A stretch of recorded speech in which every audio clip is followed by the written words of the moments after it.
Think about the most powerful person you've ever met, the one who walked into a room and shifted it, who got what they wanted almost every time, who seemed to operate by a different set of rules. Now ask yourself, was that person warm, empathetic, easy to read? Or were they something else? Psychologists have spent decades studying the personalities that rise to the top, in business, in politics, in crime, and they found something uncomfortable. The traits that help people accumulate the most power are the same traits that, in extreme form, we classify as personality disorders. They're called the dark triad: narcissism, machiavellianism, psychopathy. Today, we're going to understand each one, how they think, how they operate, and how to recognize them before they get close enough to do damage. The term dark triad was first introduced by psychologists Delroy Palhis and Kevin Williams in 2002. They were studying a cluster of personality traits that kept appearing together. Not always, but often enough to be significant.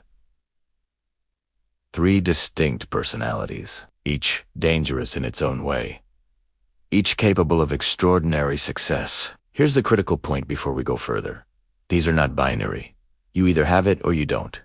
They exist on a spectrum. A small dose of narcissism makes you confident. A small dose of machiavellianism makes you strategic. A small dose of psychopathy keeps you calm under pressure.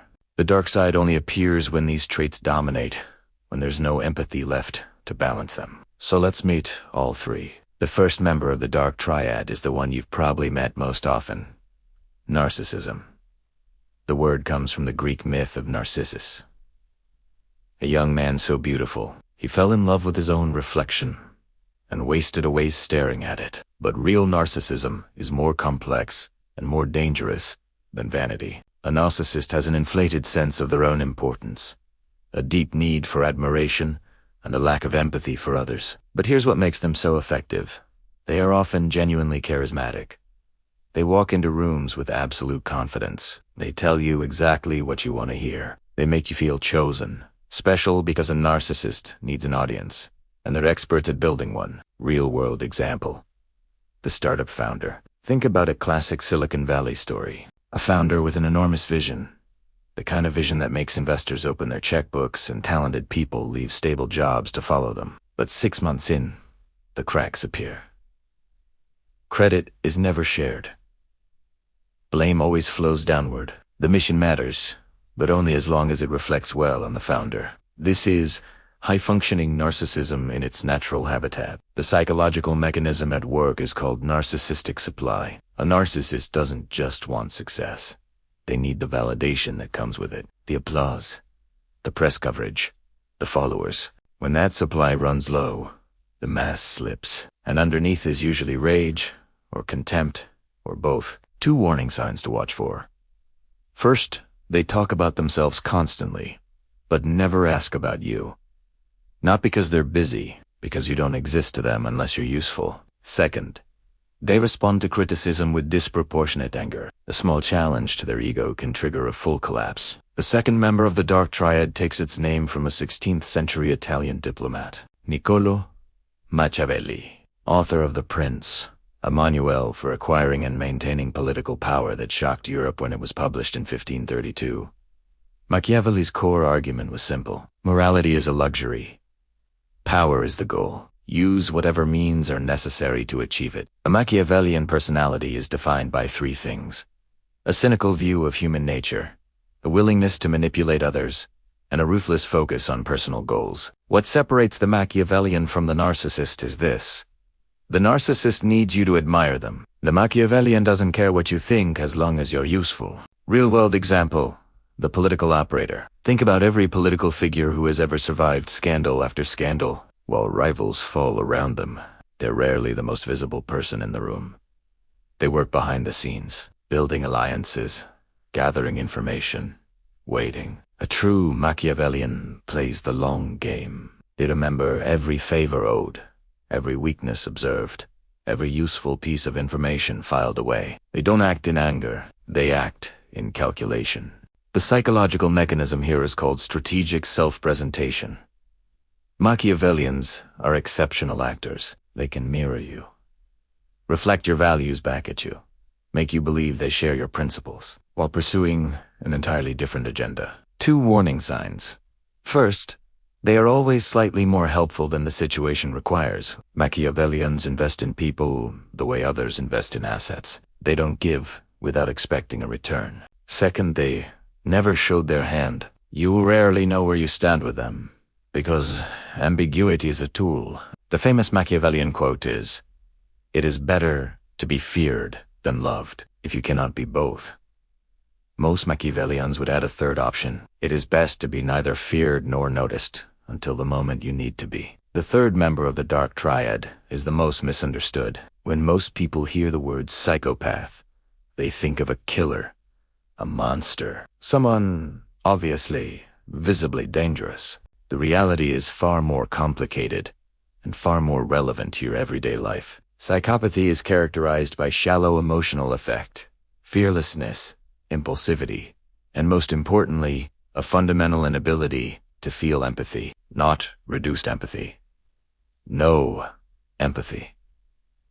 Other people's pain simply does not register. Here's the statistic that should give you pause. Studies suggest that psychopaths make up approximately 1% of the general population, but roughly 4% of corporate CEOs. They're overrepresented in surgery, law, journalism, and the military. Why?